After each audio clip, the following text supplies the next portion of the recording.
Krótka pieśń, podzielona na dwie części. Mamy tutaj do czynienia z pewnym zestawieniem dwóch światów, dwóch rzeczywistości. Rzeczywistości naszej, która wydaje się, przynajmniej w pierwszej części, stoi w kontrze do rzeczywistości ryb. Ja nic nie wiem o rybach, jak one mieszkają w głębinie. To jeszcze nie jest tak dużo, nie jest to jeszcze tak źle. Ale co oznacza wzgardliwy wyraz ich ust? I kiedy się przyglądam im na fotografiach, myślę, że szydzą ze mnie albo się odwracają całkiem obojętne. Mamy pewne zupełne niezrozumienie, jakiś brak porozumienia między tymi dwoma rzeczywistościami, ujęty przez kompozytora w sposób wręcz humorystyczny, bym powiedział. Mamy pewną zabawę trytonami na samym początku, w partii fortepianu. Raz tak, potem inaczej, prawda, różne warianty tych trytonów, bardzo dysonansowe i dosyć wzburzoną tą wodę, która się cały czas, co oznacza wzgardliwy. Ta partia fortepianowa, gdzie tu jest i złość, ale jakaś taka mętność tej wody, te ryby, które pływają w sposób taki dosyć, chciałoby się powiedzieć, jakby ławica ryb, która nam w tym momencie umknęła. Znowu inny obraz mamy, kiedy im się przyglądam na fotografiach. Znowu jakaś taka mętność tej wody. Pewna zabawa, jeśli chodzi o materiał muzyczny, dźwiękowy fortepianu. Z jednej strony zabawa dysonansami, I to jest w tym jakieś takie niezrozumienie, jakaś taka dziwność tej muzyki. No i ta mętność, prawda, czyli coś takiego niekoniecznie pozytywnego. Dochodzimy do kolejnej części, w której jakby troszeczkę wkraczamy, zmieniamy punkt widzenia, jakby bardziej wkraczamy w tą rzeczywistość ryb.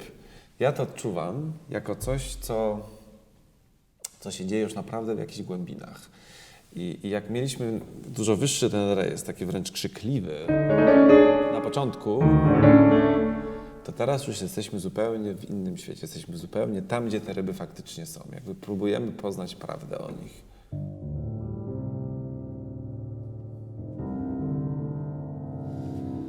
Jak ja to widzę, to, że to patrzenie z góry, przez taflę morza, przez fale, które się przelewają, to morze zupełnie inne niż faktycznie w tych głębinach, gdzie już tych fal nie ma. Może są jakieś prądy, ale nawet jak znamy z filmów przyrodniczych, prawda, wszystko się dzieje w zupełnie innym tempie i to jest chyba nagle ten kadr, to spojrzenie na ten świat ryb,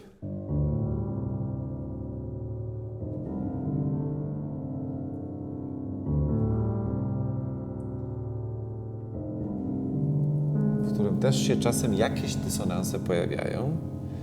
Tam jest tak zimno, gdzie one mieszkają na dnie wody i mnie też tak zimno na dnie nocy. Czyli jednak te ryby i to, jak one żyją, to nie jest nam znowu aż tak bardzo obce i okazuje się, że możemy z tymi rybami, których nie rozumiemy, które mieszkają w głębinie, o których nic nie wiemy, ale możemy mieć z nimi coś wspólnego. I ta zmiana zupełna tego materiału muzycznego, tych środków, których używa kompozytor, no, wydaje się tutaj bardzo ciekawa.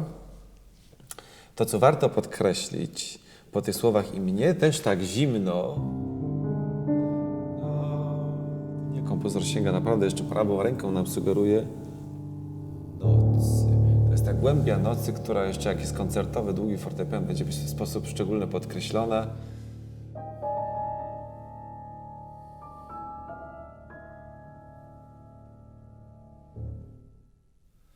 I zerwana, prawda? Czy ta pieśń jest jakimś takim niedopowiedzeniem, poza tym, że jest tam w życiu prawdopodobnie nie za dobrze, jeśli chodzi o podmiot liryczny, ponieważ w tym jego życiu, osoby, która tą pieśń opowiada, jest też tak zimno i tak zimno jak u ryb na dnie oceanu czy na dnie morza jest